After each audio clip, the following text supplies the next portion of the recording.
Hello, well, Matt. Heroes for Hire Comic Club. I didn't get to do my bit today because I forgot to bring my. It's okay. It doesn't matter. Anyway, technical difficulties they happen. Mistakes were made. So what? Welcome to my show. This is Heroes for Hire Comic Club YouTube channel. I'm your host Matt, as usual. I'm the only host now, but it doesn't matter. We have a very special guest tonight. It's Comic Conversations, episode 9, where we talk to another comic book YouTuber. And my very special guest is the one, the only. He's probably got the best mystery boxes on YouTube, in my opinion. I haven't gotten one yet, but I'm going to try. But I've seen people get them, and I kind of want to get one. But here he is. Without any further ado, it's DJ Links. What's up, man? I was looking forward to you reading your comic. What happened? I screwed it up. I forgot to put myself on stage. I put myself off stage because it'll show you right before you click the go button. So it doesn't matter. We don't need it. We didn't, No, absolutely. Conversation tonight. So absolutely, man. Thank you for having me. Yeah, I appreciate it. Thank you for being on. I appreciate it. We got White Tiger. What's up, Ruby G? Sala to Valhalla. All right. DVH in the house. Hashtag links. Yeah. What's up, Brian? All right. Well, get everybody getting in, but we'll just start out. We'll go ahead and start. Like I said, I appreciate you coming on. Absolutely. Got Kingdom of Nerds. Hello. Hello. What up? Oh, I'm by the chat. We will be asked. I will have questions. You can have some. You can ask DJ Link some questions after I get through mine. If you please, if you don't mind, kind of holding off until I get through mine, because I have about 12 questions. You know, it's not many. Just depends on how long we go. But if you have a question, don't be afraid to ask. But just shoot away. Shoot away. Right, I enjoy the questions. I'm an open book, man. Like you can literally ask me anything and I'll answer it to my best ability. That's the kind of guest I like. Yeah. Well, okay, we'll start out with this one. What is your origin story? How did you get into collecting comics? I got bit by a spider. No, I'm just kidding. How did I get into collecting comics? So before I even knew about comic books, I used to watch the Incredible Hulk show, the Lou Ferrigno show with my dad. My mom loved it as well with my brothers. So I knew about the Incredible Hulk before I even knew what comic books were. So that was a big thing. But in the early 80s, I was born in 80, but like I remember sitting down with my family and watching that. And then a couple of years later, I guess mid 80s or whatever, my brother had some comic books and then he just like passed them off to me. So he had I don't know, like a Web of Spider-Man, G.I. Joe, a couple of good books, Batman, Detective Comics, which I'm surprised he had because they always taught me that, you know, DC is trash, which they were completely wrong. And I'm so mad that they instilled that in me back in the day. So my brother gave me some comic books and then I just fell in love with comic books. And every time I was able to scrounge up some change, digging through the couches, begging my grandfather when he was alive, he used to like hang out in the corner store in the bodega. And like every time I saw him, give me money. And then I would just go and buy comics at the newsstand first. So it was like a pharmacy / newsstand. Yeah. And then in the late 80s, I think it was like 89, 90, they built a comic book store in my neighborhood. And I've said this before, I'll say it again. It is the only comic book store that I've ever went into that you had to get your books. They were behind bulletproof glass. So you you literally had to go in. It was like almost like an old school liquor store. So you had to go in. Everything was behind the bulletproof glass. The shopkeeper, everything was there. Yeah, let me get that Spawn one, that this, that, and then they would give it to you, put it in the bag, and then put it through the spinner. So it wasn't even like it was a repurposed liquor store. They made it that way. I don't know, whatever. But and I fell in love with comics since then. Some of the earlier books that I had that I regret getting rid of back in the day because I didn't know the significance of them, but like an Amazing Spider-Man 300, which I since then reacquired. But I remember getting that off the shelf. First Carnage, that whole Spider-Man run, McFarlane, that's what really did it for me. The X-Men, the Jim Lee run. I was also really into the Marvel cards. That's when I really got to know about the heroes. There were a bunch of heroes that I didn't even know. So I picked up that Marvel set, the 1990 Impel, I think it was the original publisher of those cards. So I picked those up and I still have them in a sleeve, my cards that I had from back then. And the cards did it for me. Series 1, Series 2, Series 3 from back in the day. As an adult, I went back and got Series 4, and then the Joe Jusko, the Marvel Masterpieces, the 1992. Oh, absolutely, yeah. And I was Infinity Gauntlet is what really did it for me as far as like a comic book story. Like when I read Infinity Gauntlet, I just fell in love with Infinity Gauntlet and the idea that one person, not that he was a bad guy, because up until then, a lot of the comic books, it was just like that I was exposed to, good guy always beats the bad guy. And with Infinity Gauntlet, it was the first time that a bad guy actually like killed half the world in the first issue, which was insane. And immediately I was just like mesmerized by someone can be so like evil that he can kill half the universe and just keep it moving. And I thought still, it's like he's doing something good though. He thought he was doing something. And also, you can't go wrong with Jim Starlin and the great George Perez. May he rest in peace. Absolutely, I love George Perez. He's one of my favorites. Yeah, and the cards. I've heard a lot of collectors talk about that. I remember hearing Jim Mint Collectibles talk about how the Marvel Masterpieces got him into collecting comics. He was getting those first. So you know, I had a lot of those, and a lot of stuff got stolen from me. But you know, I'll acquire it back. You know. Yeah, I still have all of my, like I have a big ass binder and it's series 1, 2, 3, 4, Marvel Masterpiece 1992. I have like a bunch of trading cards, and then I want to get back into it, but I don't want to like spend the money now. Like the new Marvel Masterpieces that the cards are super thick. Those things are beautiful, but they're just too much money to get into. I saw some $200 for a hobby box now for those. That's insane. I know. I can't. I can barely afford the comic books I get, but I'm kind of on a fixed income, so I've cut back. And I said, if I want to get to Heroes Con, I can't start collecting cards. No, no, absolutely. And I think for a hobby box, that doesn't even guarantee you a full set. Like exactly. 1 through whatever it is. Like that's insane to me, $200 for that. What's up, Damien? What's up, Ronnie? Okay, I guess the next question would be it's tied into the first question. What do you love about collecting and reading comic books? What are some of the things you love about it? Don't have to be just one thing. Yeah, absolutely. I think for me, number one for me is story. Like I love like reading a good story. I love watching movies. Like I'm all about a good story. For me, the story trumps the art, even though comic books are heavy on the art. But you can have a great story with shitty art. But if you had great art and a shitty story, it's not gonna go anywhere. But for me, first and foremost, it's the story. Collecting in general, I've always been a collector.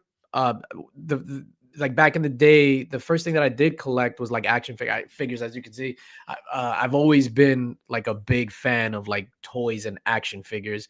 And lucky for me, like I was spoiled. I was a middle child, and my mother liked me, so like she scraped together her pennies and she would like hook me up and take care of me. So I'm super appreciative of that. But I've always been collecting. So it was action figures, then it was comic books, cards, sneakers, whatever it is. I've always been collecting. And then it was like about 1996, I want to say 95, 96, where I just went heavy on action figures. So when Spawn came out, the Spawn toys. So I remember I was in Toys R Us. I was in Toys R Us and I saw a figure, which I actually have, the Freak from, I think it's like series 5 of Spawn. And that action figure, it blew me away. Like the level of detail. It wasn't just like your typical G.I. Joe or Ninja Turtle or He-Man figure. The detail in this figure, the rooted hair, I was just like, holy, the weapons that he had. And then from there, it was off to the races. And I haven't stopped collecting figures or comics since then. Well, but not comics, wrong. Because I would get a big collection and then I would sell it, get it, sell it, get it, sell it. But yeah, I just been collecting off and on figures, comics since 1995. I just love collecting stuff. I feel like if you know somebody and they don't collect something, you can't trust them. I don't know what it is. Like I agree. Like you have to collect something. I remember when those Spawn, when he started making toys, and like they didn't make toys like that back then. And I remember going to, I don't know if it was Spencer Gifts or somewhere, and they had the big violators like that. Remember the jumbo violators in a box like that? The Malbosia. My mom used to get mad at me and go, What is that? I don't like looking at that ugly thing when I go in your room. No, that was beautiful. And the big Malboja from like series I think it was series 2. Yeah, those things were amazing. And yeah, the Violator with the thing on the back going like that. Yeah. I think that was from the movie. It was just, I was always collecting stuff like that, but I'm like you. If you don't collect something, if it's not stamps, I kind of worry about you. You might be a serial killer or something. I'm just saying. They say, Jeffrey Dahmer didn't collect anything, but he collected people's heads. All right. He collected brains and pork chops. Let's not get into that. This is take a turn already. What is one of your favorite comic book series or series is? Ever or right now what I'm reading? Ever, all time. You can go right now too. We can go into it too. We'll get into that too. I think all time my favorite runs. Like I love Infinity Gauntlet, but I think it's one of those runs where you had to pick it up at the time. Like if you read it now, it probably doesn't hold up as well.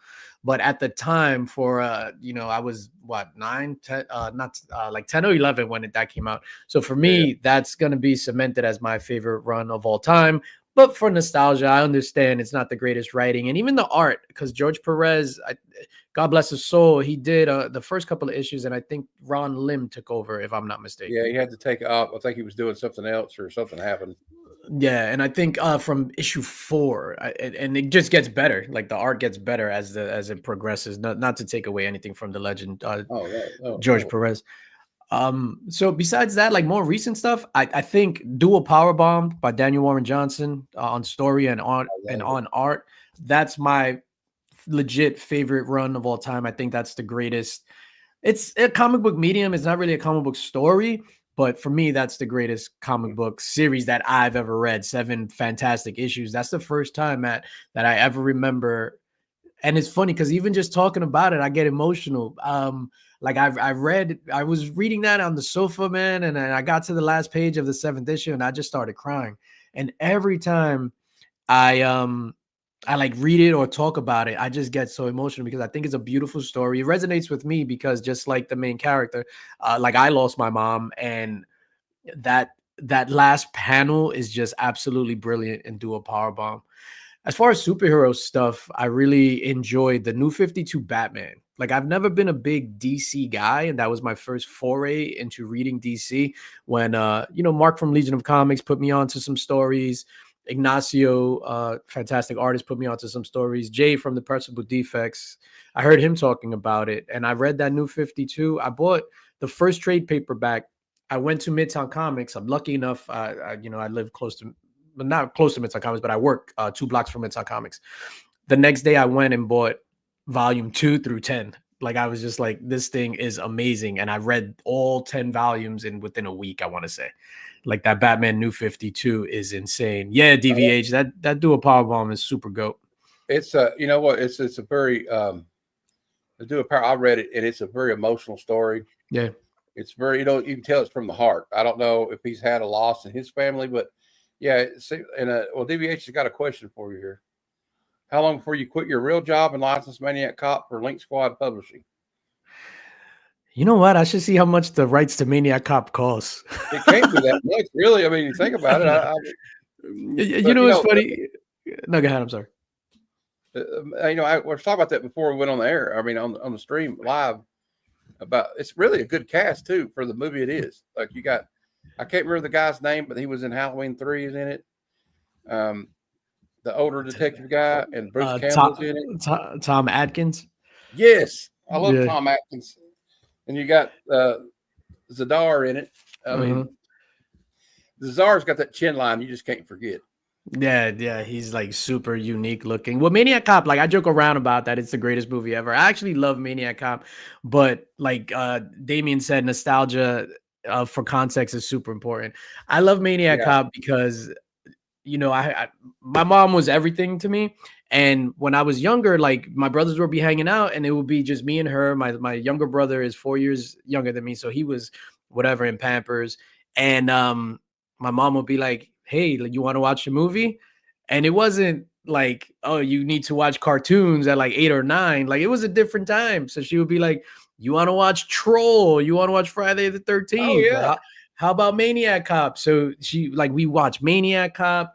and Predator. That's why I love those movies, because it makes me think of my mom, and it takes me back to watching those in the living room, just me and her, like legit me and my mom watching Maniac Cop, and I'm like 8 or 9, and it's just like the greatest times ever. So nostalgia for me holds a big place in my heart. And you know, that's why I'm trying to relive my childhood by going back and getting all the stuff that I had when I was a kid. It's just like super important to me. My mom took me to see Terminator when I was 9 years old at the theater. That's a special it was lady. a different time, right? We could. Yeah. I'd go to the video store and rent Commando and Hell Comes to Frogtown. I was a kid. These crazy movies, like this wild, like American Ninja, Enter the Ninja, Revenge. Oh my God, Michael Dudikoff. Yep, Michael Dudikoff, and then my favorite, Ninja 3: The Domination. Oh, oh shit! I just creamed myself. That is my favorite ninja movie of all time. Ninja 3: The Domination. Oh man, it's got my girl from Breaking in it. I love that movie. That was like next level, and like we always like I wanted to be ninjas back then. But when Ninja 3: The Domination came out, Jesus Christ, I'm oh my God, I think I've watched that movie over 1,000 times. And I think I hit puberty when I saw her for the V8 juice on her, you know. when the sword came out the closet or whatever. Yeah, that sword comes out the closet. It's crazy. I love stuff like that, though. Yeah, I love it, man. Okay, another question. Why did you decide to start a YouTube channel? So I started my YouTube. I'm part of the COVID class, or the pandemic class. I don't know if I could say the C word. So I'm part of that class. When I started it, it was mainly to like keep my skills sharp. So at the time, I still work for the same company, but I was doing, not that I was doing video editing, but I was like managing the like video editing department. It was one of the departments under my purview, and I was doing some editing here and there, and I just did it to keep my skills sharp. So I was just like, oh, if I make these videos, I'll keep my editing, and then I'll get to learn stuff and kind of like teach myself more than what I already knew. So that was one goal. Then the other goal was just to stay busy, right? Because it was like crazy times. It was the start of the pandemic.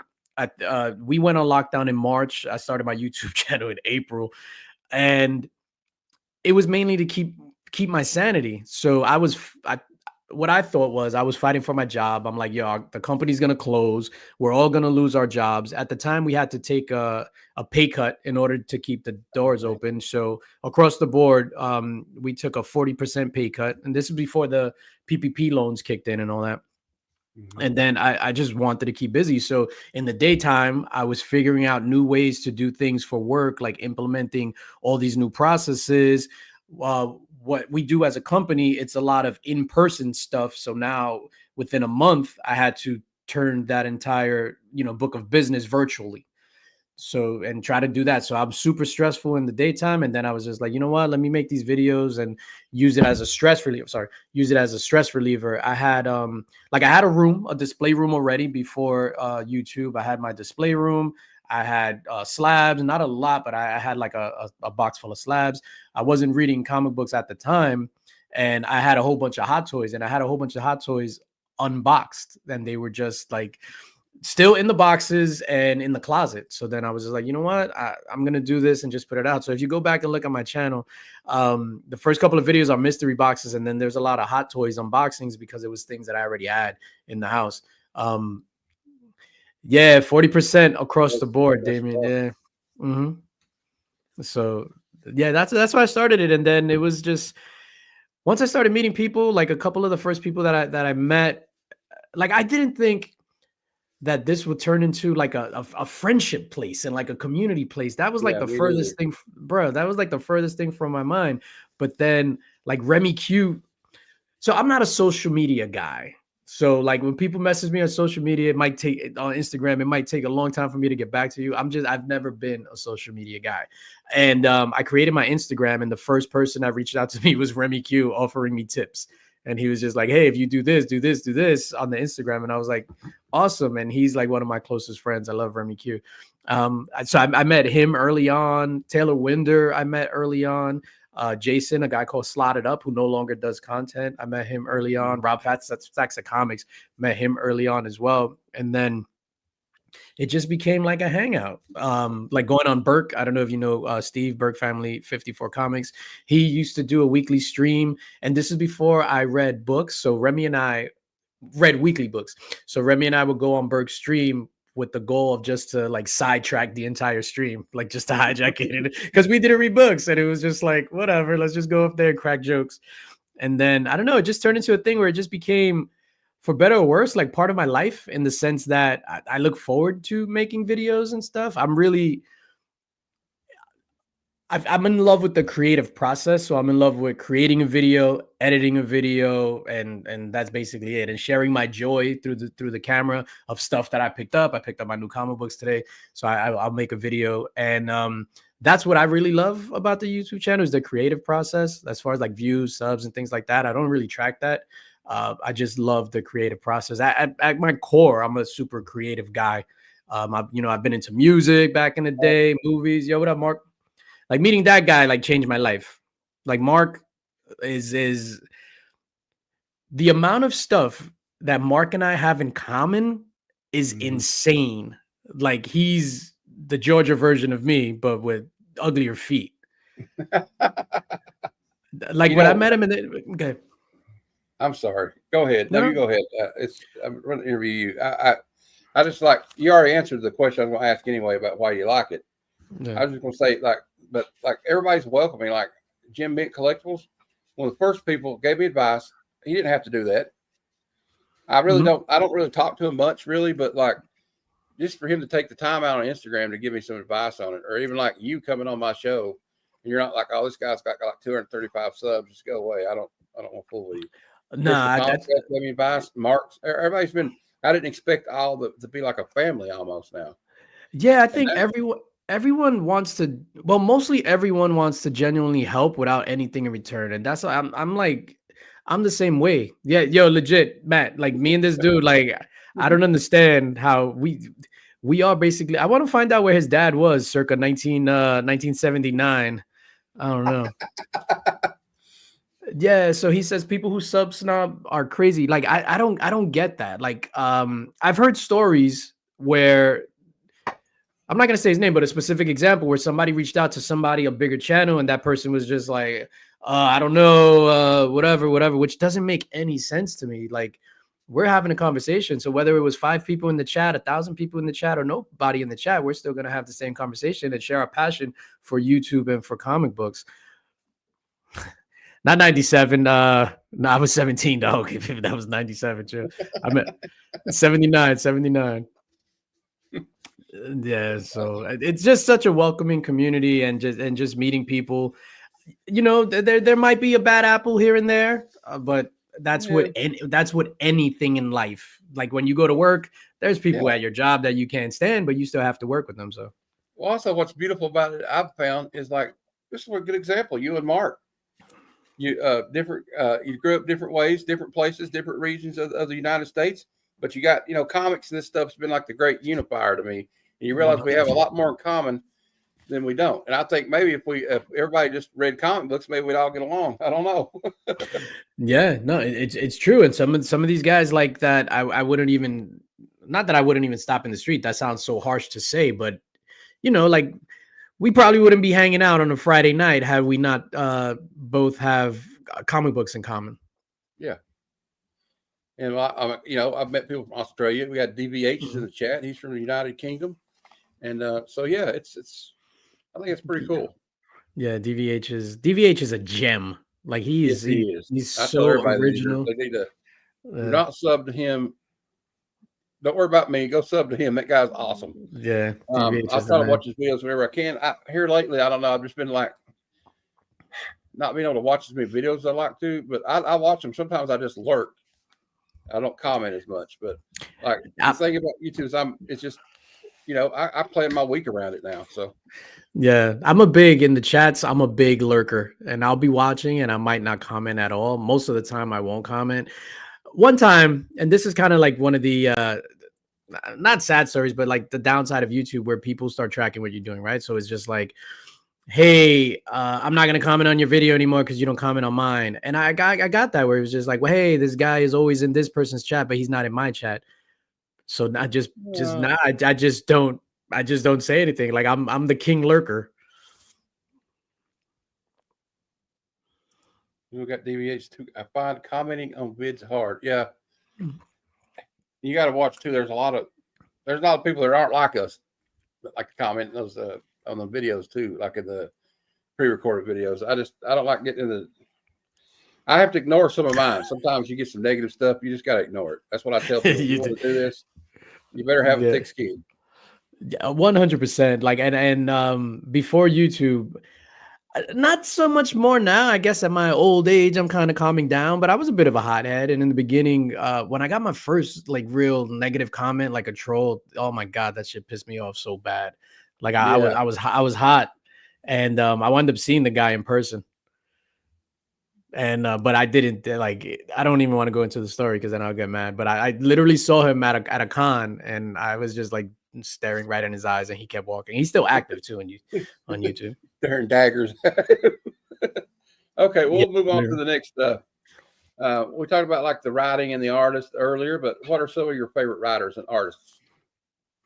So I'll be honest with you, Matt. I'm not a real big artist and writer guy. I'm more of a creator. I'm not a creator. I'm more of a character person. So Incredible Hulk, I'll just follow Incredible Hulk. I don't care who's on it, minus Donny Cates. So I started getting hip to artists more recently.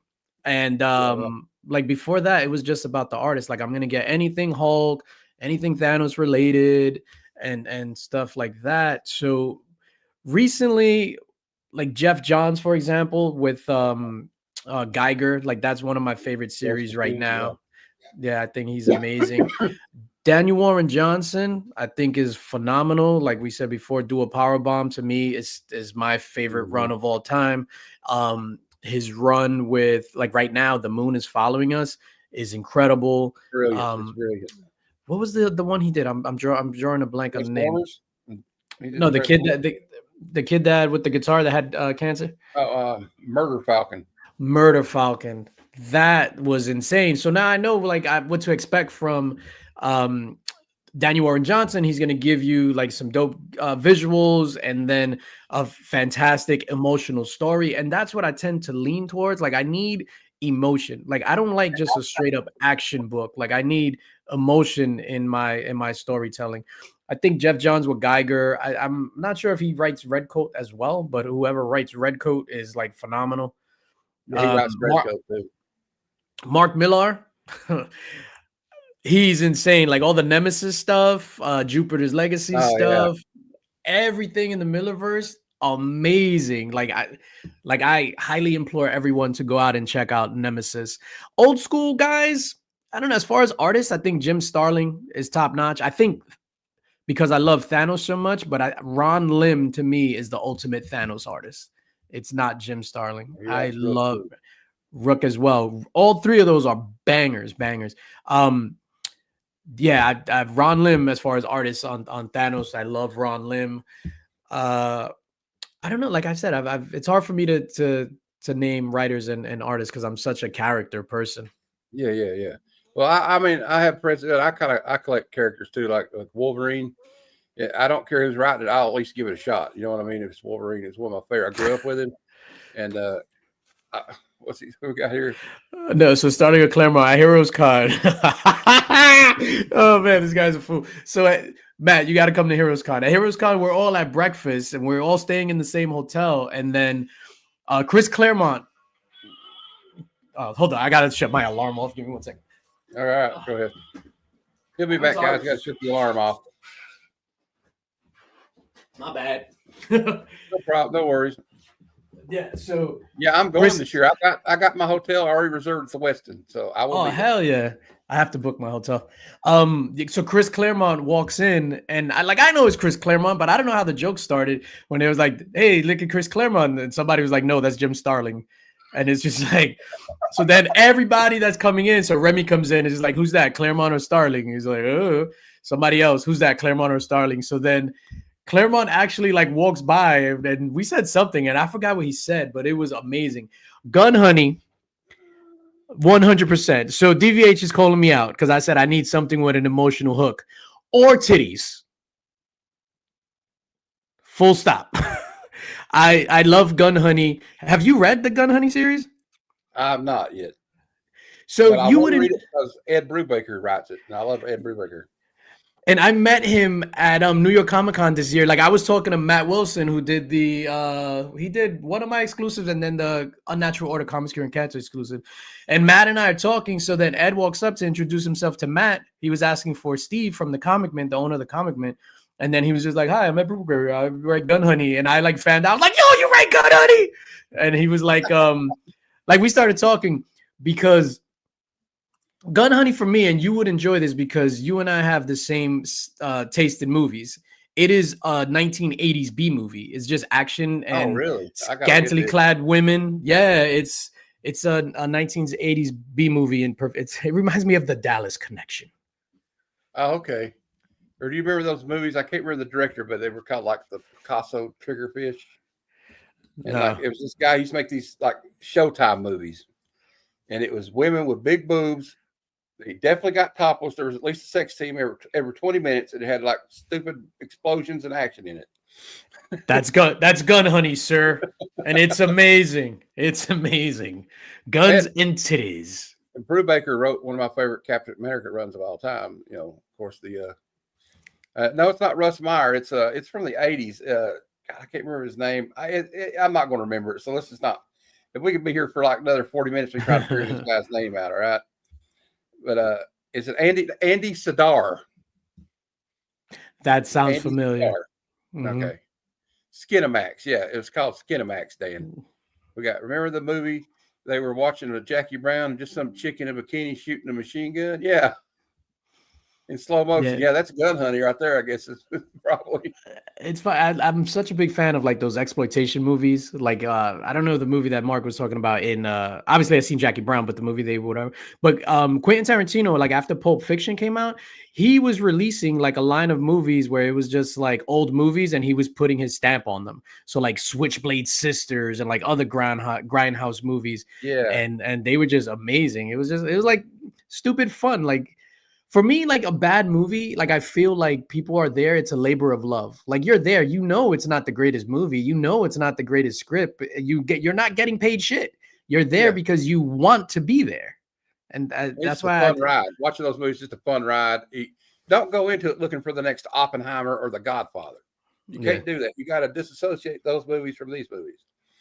It's just pure entertainment, you know. So I had no idea that Ed Brubaker wrote. Yeah.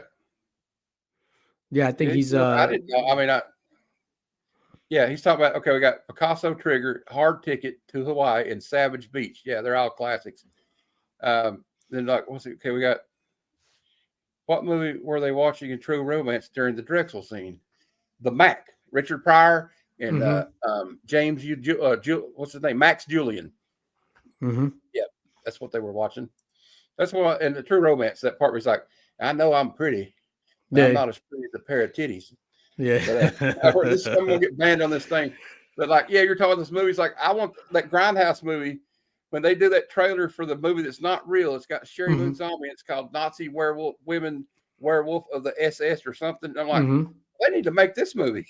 Yeah, that was amazing. Like all those the Thanksgiving that eventually turned into a movie, which the fake trailer was better than the movie. Yeah.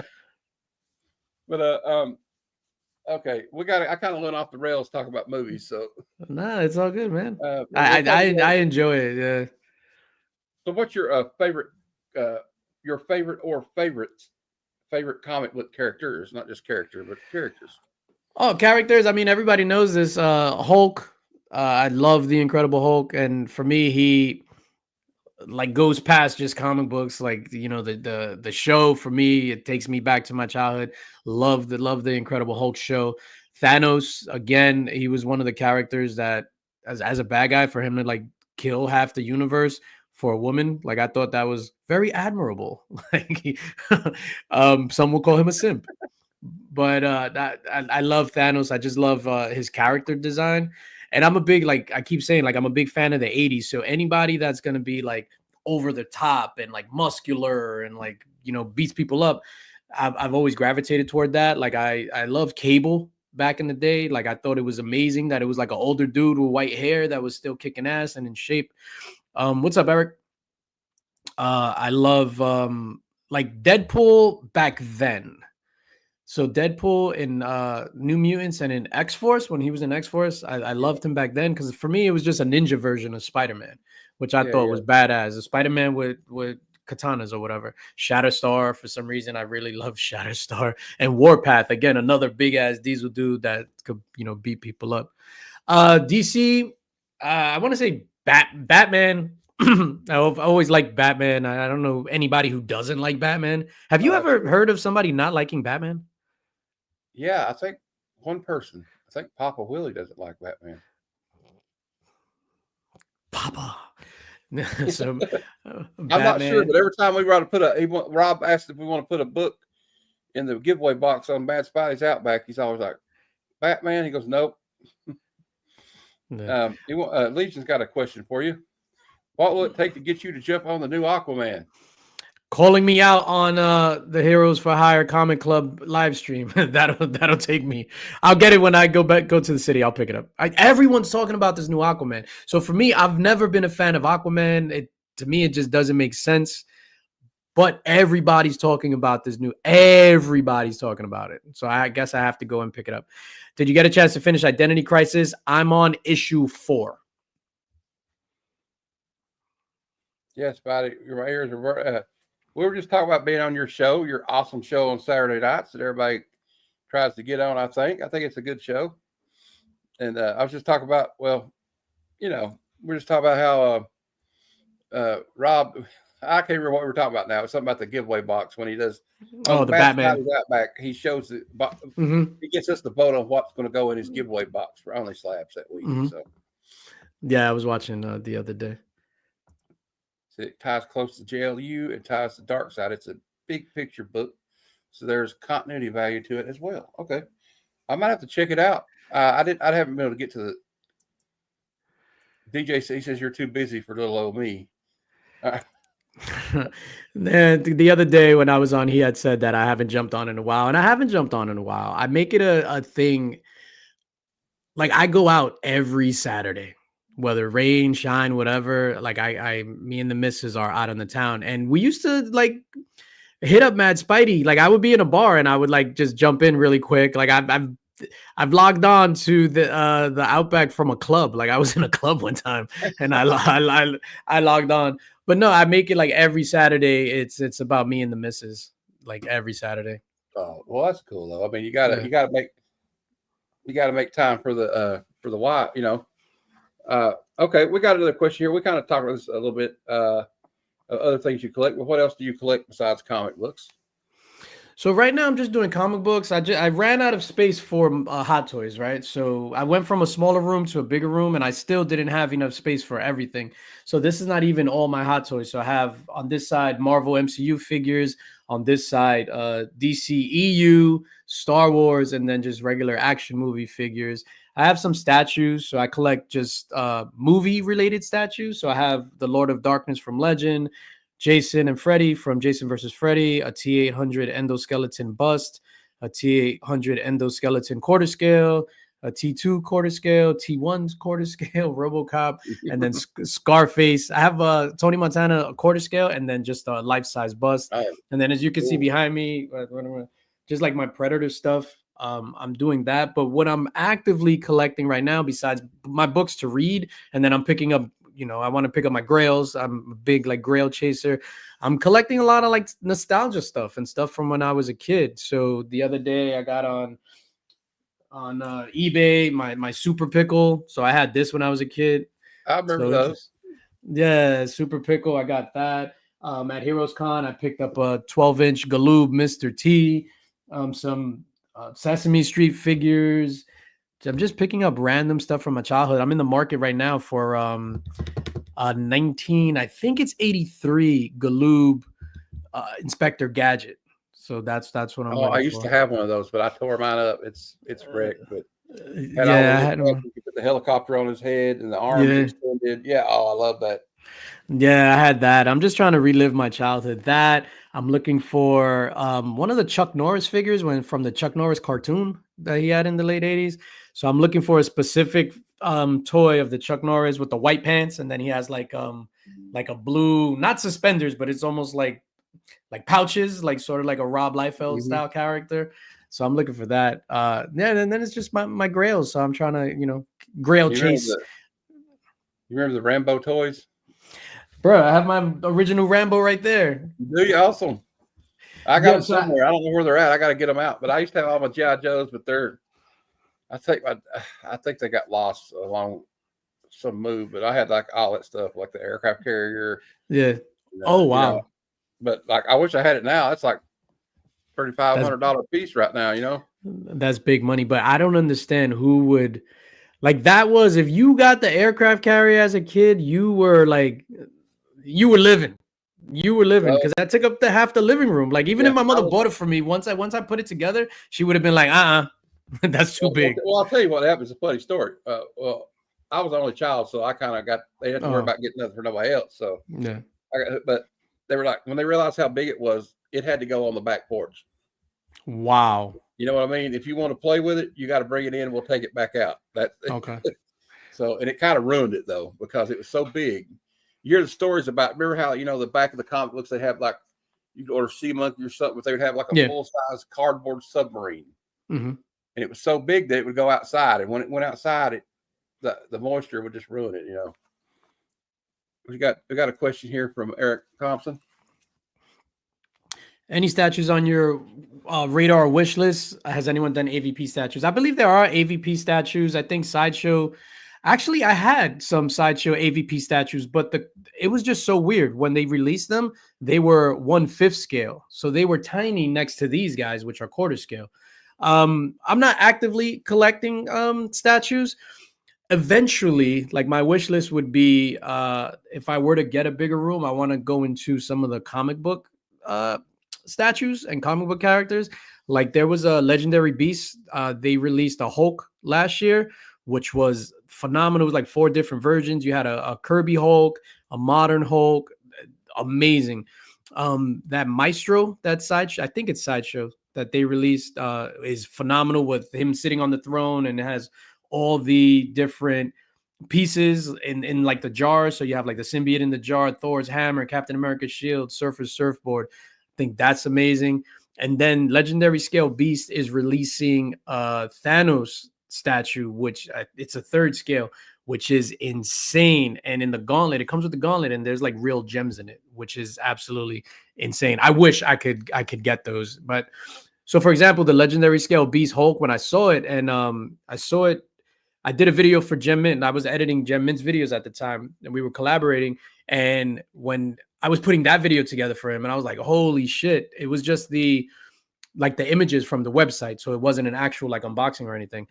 And the minute like I did that, I came and I measured the shelf, and this is a big shelf. This is 36 inches, and it's bigger than that. So that Hulk wouldn't even fit there. Okay. Hey, man, some of that Sideshow stuff's amazing. That's just kind of out of my price range, but maybe one day, you never know. Yeah, never say never, dude. Like I come from very humble beginnings. There were times where even as an adult, like it was just me, my wife, and my daughter, and I didn't know where my next meal was coming from, dude. Like I was doing stuff just to feed my family at the time, but there were times where I would be home crying because I had no money. Yeah. So never say never with anything, man. Dreams do come true. You just got to work hard for it. That's true. Also, did Sideshow do I think Jim Mint did a video on it. The one I really want is it was like a Wolverine, and it had Colossus in it. It was called the Fastball Special. The Fastball Special, yeah. It looks like he's throwing Wolverine. It looks like they're coming out of a comic book. Yeah.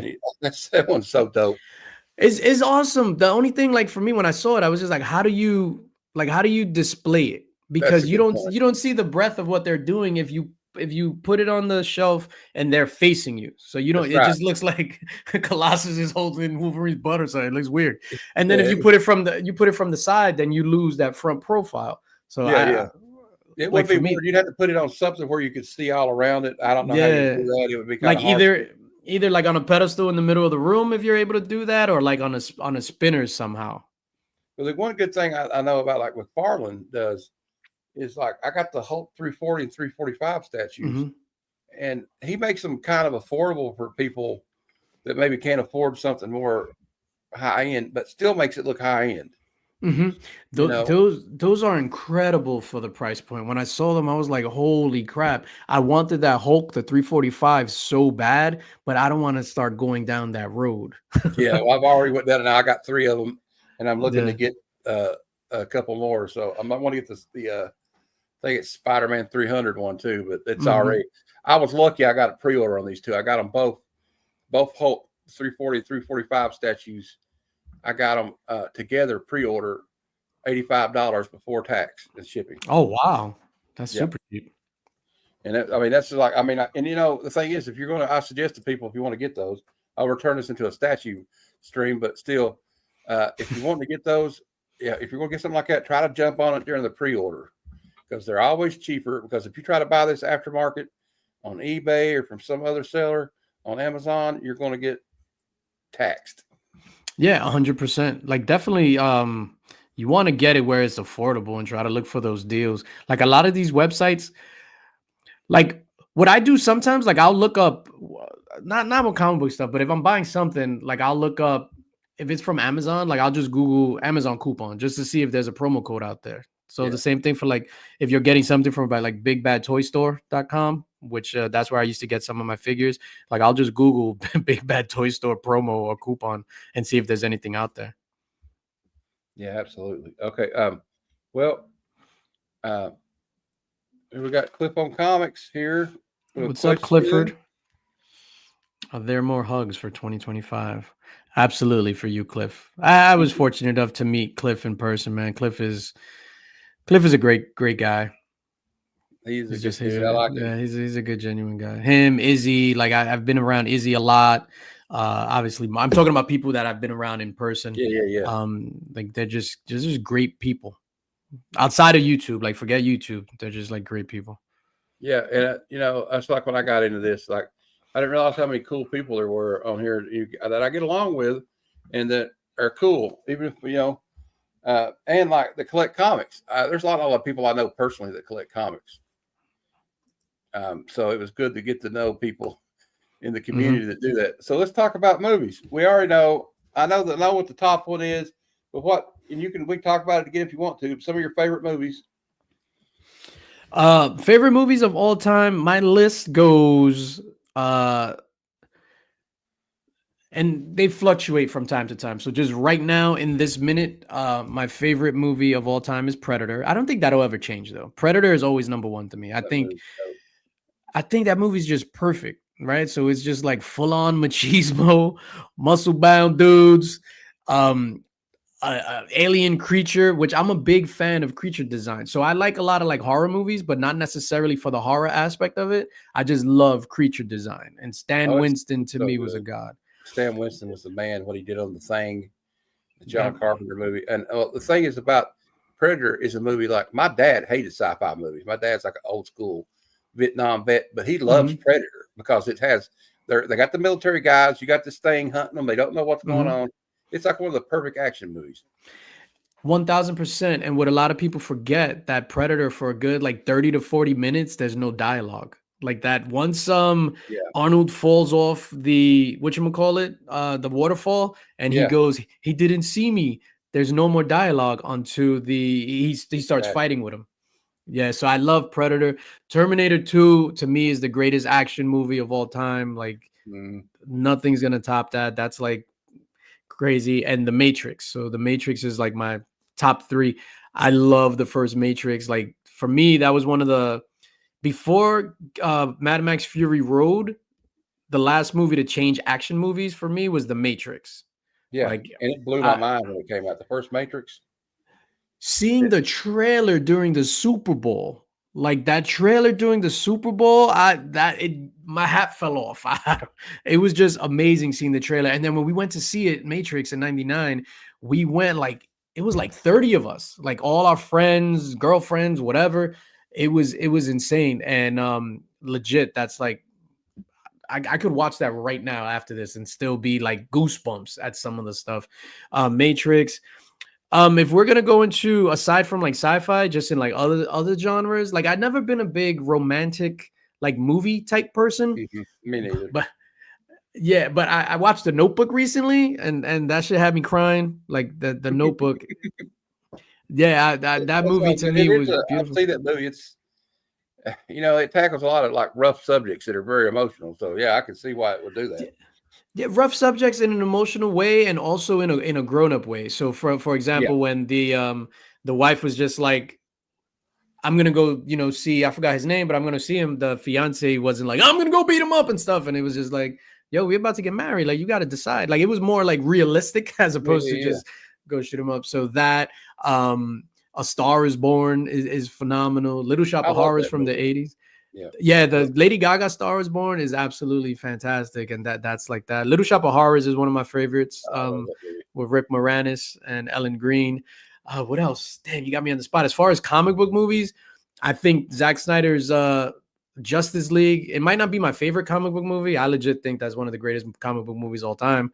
Watchmen. I love Watchmen. Yeah. Like Watchmen is impeccable. I thought I talked about this with Mark one time. Now, the Justice League, if you watch the Snyder cut, that's the way it was supposed to be. And Oh, that's the only Justice League. it's That right. other one we don't even talk about. And the thing about everybody always shit on Batman versus Superman, Dawn of Justice. I love that. I love that Watch movie. the director's cut. I tell everybody, watch the director's cut because they chopped that movie up, and it was, Yeah, you're 100% correct. And what's dumb about that, which I don't understand, they chopped off the story. So they yeah, legit chopped off Lex Luthor's whole motivation for wanting them to fight. So I that's know. why in the theatrical cut, it made no sense. They're like, how does Lex Luthor know who they are? They literally cut out Clark Kent following all the breadcrumbs as a journalist that he is to get to why Exactly. Lex Luthor did all that They stuff. cut the whole plot of the movie out. 100%. But that movie to me is amazing. Man of Steel is another masterpiece. MCU stuff, it peaked with Infinity War. To me, Infinity War, that's my plane movie. Whenever I travel, going and coming back, I'm watching Infinity War on the plane because I'm like, yo, if this plane goes down, I want to be watching something that's making me happy because that's a movie that I waited for my entire life. And for me, Infinity War is just top draw. It's top draw. And yeah, it is. I agree with Mark. Snyder's whole trilogy is pure fire, and I wish we could have seen more of what could have came with it if they just let him have control. But of course, there was a tragic thing with his daughter, so he didn't get to finish the. So it's just bad timing, I guess. And but yeah, it was just the end game. You talk about being emotional when there was two parts of that movie. When the first part, when I was in theater, and some of these people thought I was crazy. All right, dude, I'm gonna tell you right now, DJ. When Captain America picked up Thor's hammer, I jumped up, and went, "Fuck yeah!" And people looked at me like, "What the? This guy?" And when Robert Downey Jr. snaps his fingers and says, "I'm Iron Man," he sits there and dying, and Pepper's talking to him, saying he can rest now. I was crying. I'm not gonna lie, I legit was crying. Yo, I'm very in tune with my emotions, and legit when I was watching that, and because I saw it twice, opening weekend Endgame. I saw it on Thursday, I saw it on Friday, and like you said, when he picked up the hammer, like it was so much stuff going on, and I was just like, I like couldn't believe it when he picked up the hammer and that music played, and it did like he caught it. Yo, I just started bawling like from happiness, like I still can't believe that in my lifetime we got to see this stuff. That's why I understand like the critique and stuff in the MCU, like the stuff not like whatever. Like I saw Endgame and I saw Infinity War. I'm good for life. Like exactly. I don't give a shit about any of this other stuff. You grew up when we did, DJ. You know that it was few and far between. You had to dig for the gems about comic books. It was, I mean, there for a while. I remember when I was in school. All we had was X-Men, the animated series, baby, and the Spider-Man show, and that was it. Yeah, the other day I was telling we were here, and it's funny. So on New Year's Eve, so I'm hanging out with it's my wife, my daughter, her husband, and I'm like, I put on Endgame because they were talking, and I just put it to the fight scene. So when the Hulk snaps, so then I start getting hyped. So then I'm like, yo, Kev, come over here. And then I'm pointing to him. I was just like, yo, watch Thor doing the entire fight when he's fighting Thanos. every single swing is to take off Thanos' head. Every single attack that Thor does is to chop Thanos' head off. Like if you watch it, it's brilliant. It's just such a brilliant detail because how he feels such guilt for not going for the head the first time. Absolutely, yeah. Yo, it's crazy. Do But we, that's the kind of nerd I am. Me too. I remember the first Avengers when there's that shot where they're panning around and all the Avengers are in a circle getting ready to fight all the aliens, right? And I thought I would never see that in a movie. Mm-hmm. I had goosebumps seeing all them on the screen at the same time. Yeah, it's insane. So even still, like now, I'll get goosebumps. It's especially with Infinity War, man. Like when they cut to Spider-Man, like when the Spider Sense, because that's the first time we saw the Spider Sense with Tom Holland. The Spider Sense go out, like it's just amazing. The fight with Thanos and Doctor Strange, like that was like insane. I get hyped just thinking about it. Well, we're I'm through with all my questions. But if anybody, DJ, do you mind? DJ Links, do you mind taking a few questions from the chat before we go?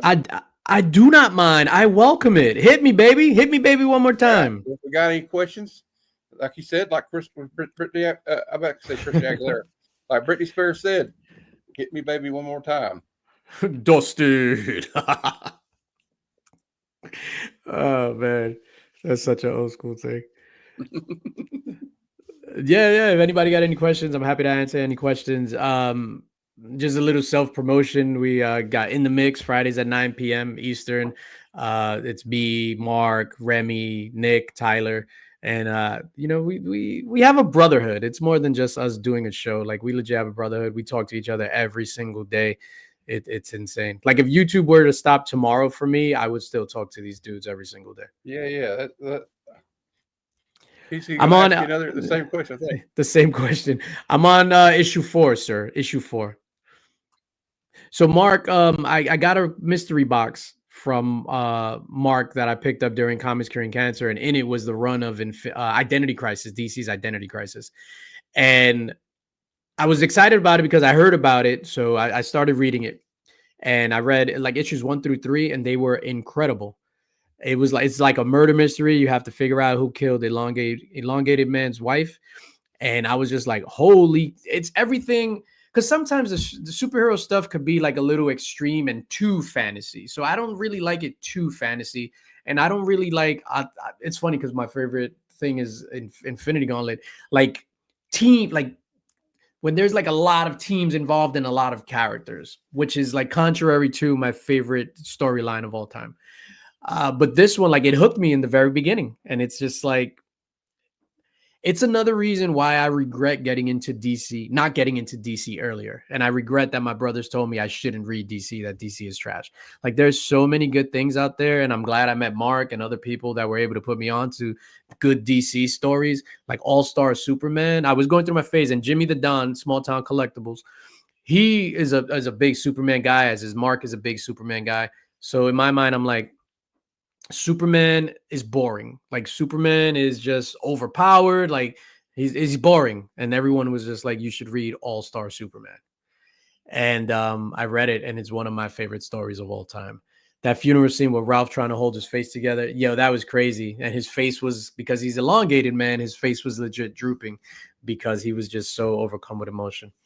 Shout out to Dr. Light. Your name wasn't in the group. What group? My group on Facebook. Well, I'll remedy that situation later. Christina Payne, she's the GOAT. Blue Wrench. Yo, that's the last issue. That was issue 3, right? Where Deathstroke, he fought who was Green Arrow, Atom. Like Deathstroke is insane. Like 12 steps ahead, he said. 12 steps ahead. Well, it's funny that people say like the DJ Links list. Okay. I'm sorry, Christina. I'm on the spot. I can't think. It's tough. Christina is the GOAT, like Blue Wrench on YouTube. Like I don't care what anybody says.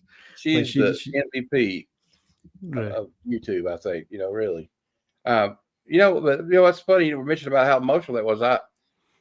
That's also like with Crisis on Infinite Earths. If people act like comic books are just for kids and stuff, read the issue when Supergirl dies. If you don't get emotional, I'm getting emotional thinking about it. I was a kid. that it gutted me. I was talking with Cliff on Comics about this once on this show, and it freaking gutted me. I'm just gonna say it. Yeah, it's funny because that was my next story to read, and I didn't know that. Oh, I thought you'd read that. It's No, like, I'm just joking. I'm joking. I'm joking. I'm fucking with joking. me. Fucking with me already. What was that? Issue number 7? Yeah. Yeah, that's phenomenal. So Flash, we need to make DJ a Transformers tutorial. So, are you reading the current Transformers run, the Daniel Warren Johnson Transformers run? Me? Yeah. Oh yeah, I've got every issue. As do I, and I read it when it comes out, but for some and it's a good book, but I get confused. Like there's like a lot of characters. I've never been a Transformers guy. So for me, there's like too many characters. They sound alike, they look alike. So I get like super confused. Obviously, we know who Optimus Prime is, and RC, like everybody that Spike is hanging out with. But like I get when they go to the Decepticons between like Soundwave, Shockwave, Shark Fin, like I get so lost, dude. And I'm just like, then I gotta remember it for the next issue. And I was just like, I am like super lost. For me, it's just too many characters. Well, I mean, if you don't know all like the yeah, I guess there's a few that I don't remember like per se. Like they have some like in the Void Rivals, which is connected to it that I'm really not familiar with. I don't know. They might be new characters, but I don't know. Sometimes when I was doing reviews of some comic books, I have to take notes so I don't forget the names of these people. Yeah, it's tough. Like with Void Rivals, like I really enjoyed it in the beginning because for me it was just like the I forget their names, but the two main characters, it was just them battling out. So it kind of reminded me of like Star-Lord and Gamora in Guardians of the Galaxy, and that's the way like I approach it. With like she's like a tough soldier and he's like the goofy pilot guy. And so I really enjoyed that. But when they started introducing like more characters and stuff, I was just like, I don't know. You better put some respect on. What's your favorite Michael Bay Transformer movie? I really enjoy Dark Side of the Moon. Is that the one where they not Dark Side of the Moon? The one where they like destroy Chicago. Is that The Fallen or something? Or is that 2? Like, I'm not familiar with the names. My favorite one's the first one. Yeah. The first one was good, but I really enjoyed that one where they like destroy Chicago and that scene goes on for like 45 minutes. It's insane. Like you, I'm a big like action guy, but when you do action and you can stretch it out for that long and still make it like cool, and then the special effects, Dark Side of the Moon, there you go. It is Chicago.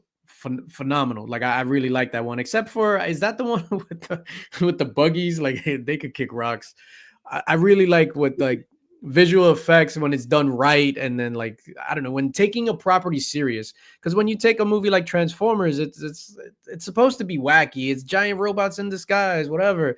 But treating the subject matter with respect to the history of it, like I really enjoy that. That's why I really like the Zack Snyder superhero stuff, Man of Steel, Batman v Superman, Zack Snyder's Justice League, because it's treating the subject matter with respect and with a vision, and it respects the audience and it respects the audience's intelligence. Like not everything has to be spoon fed. That's a good one. Saturday in the sorry. All right. Yeah, Flat Earth's my friend from Canada. He's always a little bit of a joker, but which one's the one with Mark Wahlberg? That was 4, I think. I don't remember the name of it. That's my least favorite one. That's my least favorite one as well. Like the last one, The Rise of the Beast, was amazing. Was it? I haven't seen that one yet. I haven't seen Transformers 1 yet, so I'm looking forward to that. The twins are in Revenge of the Fallen. People either love them or hate them. Okay. Oh, he was. Zack Snyder has no respect for the resource material or the audience. Well, I wouldn't say that. Yeah, I think that it's subjective. Like I disagree with Drew Manchu. I think when you look at something like Watchmen, which is a true faithful adaptation, and the only thing that they changed was the ending, because the squid ending wouldn't have made sense in on TV or in a movie, so you have to change that. But that's true respect for the source material. 300, for better or worse, is is the graphic novel on screen, which is absolutely phenomenal. Mhm. So yeah, I wouldn't say that he has he wanted Batman raped in prison. What? When did I watch the wrong movie? Yeah, so I guess that's what people say. Like, I'm not gonna go with things that he wanted, he didn't want. I'm gonna go with what we saw on screen. So Yeah, I know people are mad. Like, Batman don't kill people. Batman don't kill. Have you ever read Batman's The Dark Knight Returns? He definitely kills people. Batman started out with a gun on his side. Like, I know.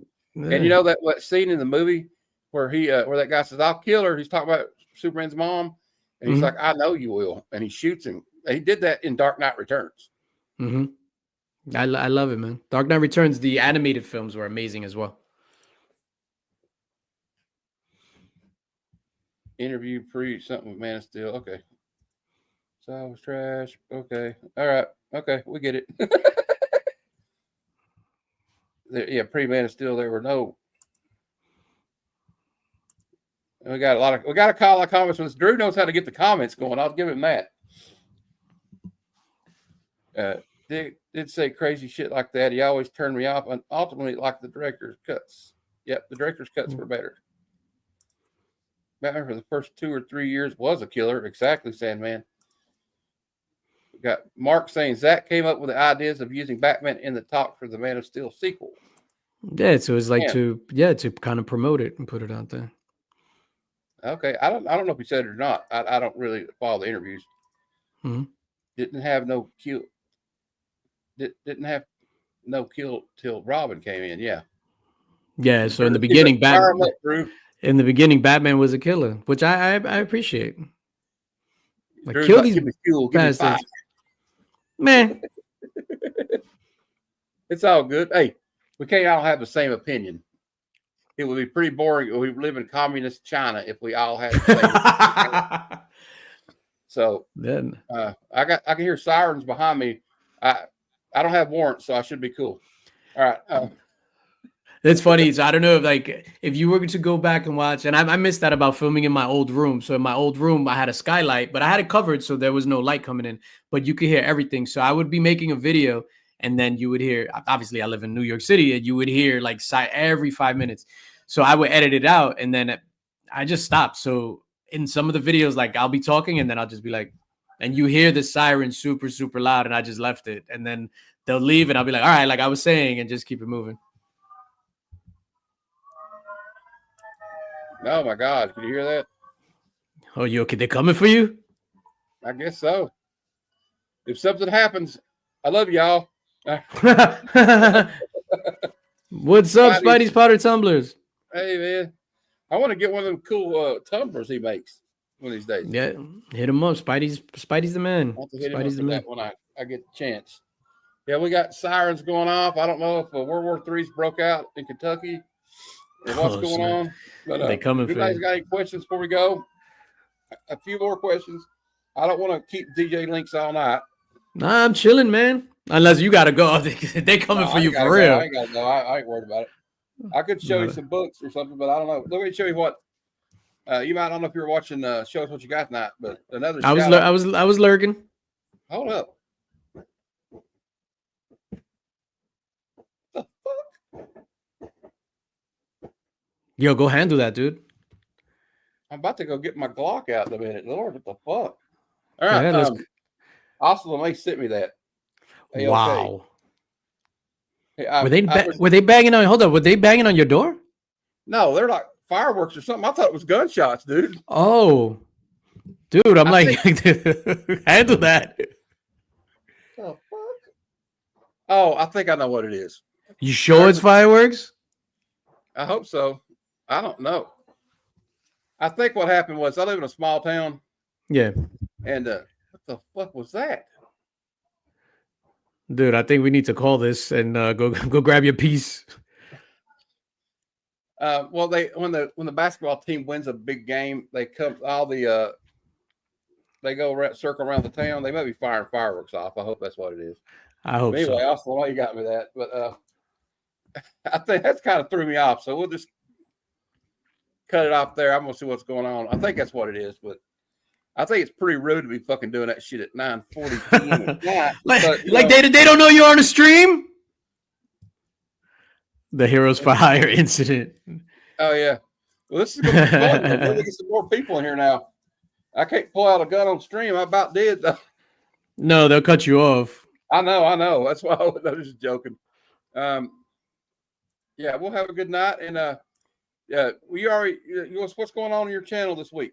Let us know.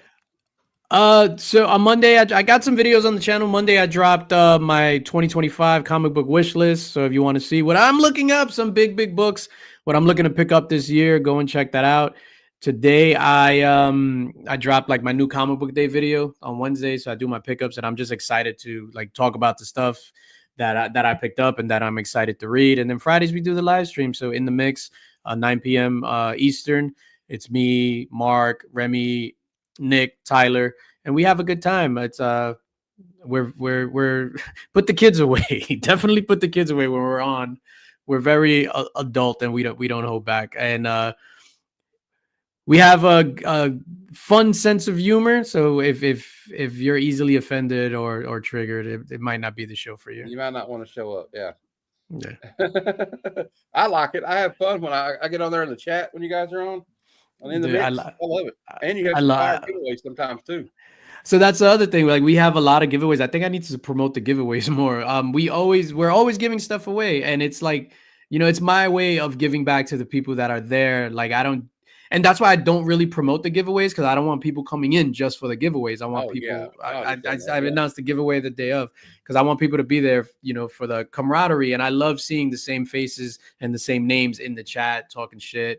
Like, Spidey, Eric, DVH. Like, I appreciate everyone's support, like, greatly. Like, it's legit the highlight of my week. Well, great. Thanks. I truly appreciate you coming on. As always, I have a show on Sunday at 6 p.m. Eastern, the Sunday Super Show Extravaganza. If anybody ever wants to come on, I will give you a link to it. We just go over like the hot 10 and the trending 20 comics of the week, do comic book day previews, and we'll talk about movies, pop culture. Somebody wants to show off a book. And I'm thinking about doing a community hangout on I had some people today. I was talking to like Madam came on the show this morning. I had like a mail call live.